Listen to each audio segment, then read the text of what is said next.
Hey, what's going on everybody? It's ETA-PRIME back here again. Today we're going to be taking a look at a pretty interesting little Ryzen powered mini PC by GMK Tec. This is known as the NucBox 4. Now they do have the 3, 4, and 5. Their naming convention isn't the greatest, but when it comes down to it, this is their Ryzen powered mini PC with a pretty interesting little shape. Definitely looks a lot different from all the other little mini PCs we take a look at on the channel. This is powered by a Ryzen 7 H series APU with 16 gigabytes of RAM and 500 gigabytes of storage. Inside of the box, you're going to get a 65 watt power supply and some hardware for mounting up an internal 2.5 inch SSD. We do have room in here for that. When it comes to I/O, up front here, we've got our audio jack, USB Type-C, and 2 USB 3.1 ports.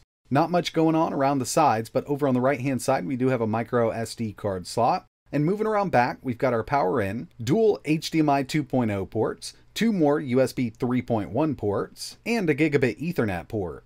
Taking a look at the specs, for the CPU, we've got the AMD Ryzen 7 3750H. We've got 4 cores and 8 threads, base clock of 2.3 GHz with a boost up to 4.0. Built-in Radeon RX Vega 10 graphics up to 1400 MHz. 16 gigabytes of DDR4 running at 2400 MHz, but from within the BIOS we can actually up this as long as the RAM can handle it, and it'll definitely help out with GPU performance. Comes pre-installed with a 512 gigabyte M.2 SSD, but it also supports one 2.5 inch drive. It's got built-in AC Wi-Fi, Bluetooth 4.2, and this comes with Windows 11 Pro pre-installed. And real quick, I wanted to give you a look at the internals. As you can see, we can mount a 2.5 inch drive right here in the lid. And we've got our M.2 SSD, our RAM is fully accessible, and that's about it for upgradability. Alright, so first things first, heading over to the BIOS. We are basically fully unlocked here, looking really good. There's a lot of stuff that we can mess around with, but the main thing that I like to change, if the cooler in these mini PCs allows us to, AMD CBS, MBIO, and then we check out the system configuration, which right out of the box is at 25 watts. We can go up to 54, but the cooler in this isn't going to handle it. And to up the TDP on this APU, I'm actually not going to be using this. We're going to keep it at 25 watts. I'm going to use a third-party application inside of Windows to go up to 30 when I do my game testing. But out of the box, keep in mind we're at 25 watts. Like I mentioned, if your RAM can handle it, you can actually overclock this RAM. And if we go up here to UMC common options, right here, this would allow us to overclock the RAM. So taking it from 2400 MHz up to 32 is really going to help out with the GPU.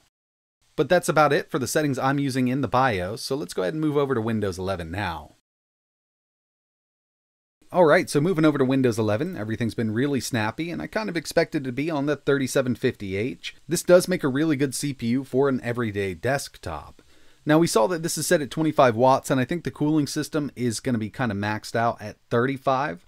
But through my testing, I'm actually going to take this up to 30 watts using a third-party application known as APU tuning utility. Right now, we're at the stock setting, so if I run a stress test, you can see that it jumps up to around 25 to 26 watts. Not bad. We'll have a lower power consumption unit, and for everyday normal tasks, you'll be good to go. Web browsing, 4K video playback, you want to do some light photo editing, some 1080p video editing. The 3750H can handle it, but when it comes to like gaming, you definitely want a little more wattage because it needs to split that wattage up between the GPU and the CPU. And with this Vega 10, we can't hit those maximum clocks even at 30 watts, but we're kind of maxing it out there with the built-in cooler we have on this unit. Still, it did way better than I thought it would through all of my tests so far. First thing I did was run some benchmarks, so let's go ahead and take a look at those. Then we'll jump into some PC gaming, and finally, emulation. First on the list, we have Geekbench 5. Now remember that these benchmarks are ran at 25 watts, stock right out of the box. Single core, 623, multi, 2921. I actually thought we'd get a higher multi-core score. I understand we only have 4 cores and 8 threads, but 25 watts is kind of limiting us here.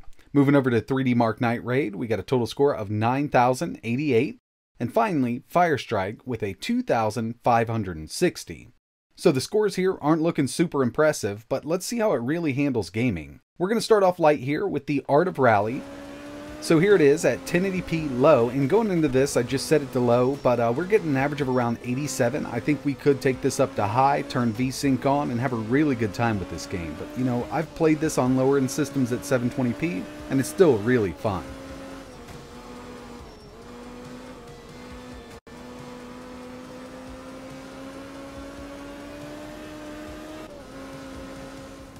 Next up, we've got Street Fighter V, and at 1080p all low settings it will run this at 60, but personally I like having textures at least set to medium, so I don't mind taking this down to 900p. And with a 900p resolution, medium-low mix here, we're getting a constant 60 with it. Plays just fine on this little system. Round 2. Fight.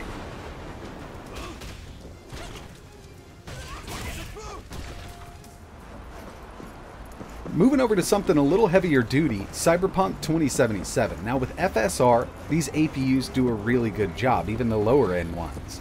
Here it is at 720p low settings with FSR set to performance, and while we can't quite hit 60, it's still doing way better than I thought it would. We got an average of 51 FPS out of this game.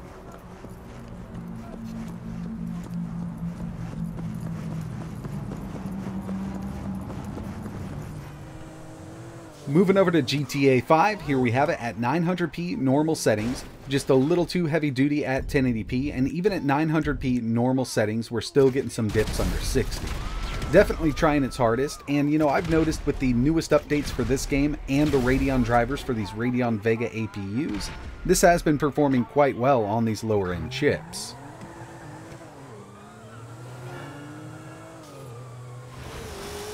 And finally, we've got Forza Horizon 5. So this is one of my favorite games to run on these APUs. Here it is at 900p low, and we can get an average of 64 FPS. I actually didn't think it was going to run it at, mid-50s, but this is a very well optimized game. I think they've done a great job bringing this out. It does work really well on lower end hardware.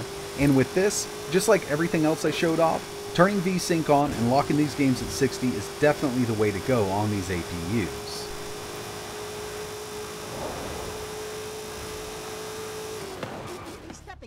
Now it's time to take a look at some emulation, and the 3750H does really good with like Dreamcast, N64. We've got PSP here with the Vulkan backend using the standalone version of PPSSPP at 4x resolution, running at full speed. It'll even do the harder to run stuff at 2 to 3x. Looks really good here, and I expected we'd get great performance with PSP on this chip. Checking out some GameCube using the Dolphin emulator, Vulkan backend, 720p, Auto Modellista running at full speed.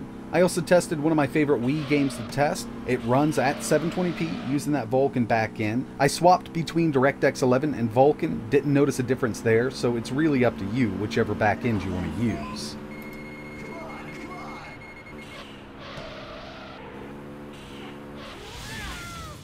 And finally, we've got PS2 using PC SX2. I'm at 720p with the DirectX 11 backend. Inside of the PC SX2 emulator, I'm set to the balanced preset. You might want to go up too aggressive with it because we do get a few dips here and there when there's lots of effects on screen, but it does handle PS2 pretty decently.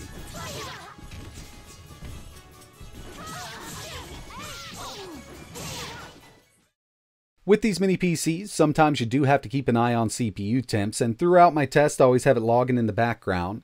Average CPU temps for the NucBox 5, idle 39 degrees Celsius, gaming 70, and the maximum that I could get it to hit was 94 degrees Celsius, and this was with maxing out all 4 cores, 8 threads, and the built-in Vega 10 GPU. That's an extreme test, and under normal use I didn't see it hit thermal throttle, but you can definitely get it there under extreme load. Another thing I always like to monitor while running these tiny PCs is total system power consumption. At idle, this pulls around 11 watts from the wall, while gaming it does jump up to around 43, and the maximum it hit was 58 watts from the wall in my extreme test. So overall, this little mini PC did perform much better than I thought it would. We've got an older 3rd generation Ryzen mobile APU. It is a Ryzen 7, that 3750H. If we could get the TDP a bit higher on this without, hitting thermal throttle, then we could get better performance out of it. But sitting at 25 to 30 watts, I think it does a good job for what we have here.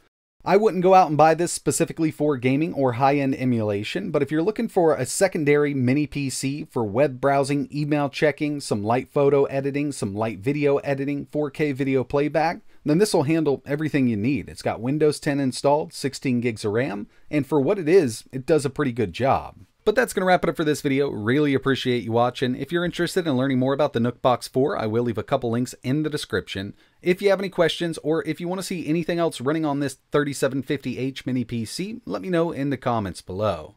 But like always, thanks for watching.